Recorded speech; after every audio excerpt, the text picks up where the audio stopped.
Pinangunahan kaninang umaga ni PNP Chief Gerald Benjamin Acorda ang pag-iinspeksyon sa mga tindahan ng paputok sa Bulacan upang matiyak na susunod ang regulasyon ng pamahalaan kaugnay sa pagbebenta ng mga ito. Kasabay nito ay pinag-utos ni Acorda sa mga field commander palakasin pa ang pagbabantay sa mga gumagawa at nagbebenta ng mga iligal na paputok. 3 araw bagong pagsalubong sa bagong taon. Ang buong detalye, abangan!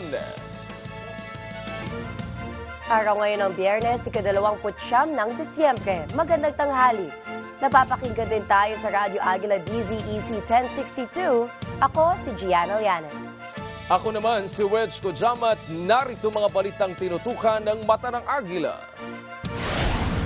Striktong pagpapatupad ng firecracker ban sa buong bansa pinatitiyak ng DILG. Mas nakararaming Pilipino may pag-asang haharapin ang bagong taon ayon sa bagong SWS survey. Oil price rollback sasalubong sa mga motorista sa 2024. At magkapatid at kaanak patay sa sunog sa Malate, Maynila.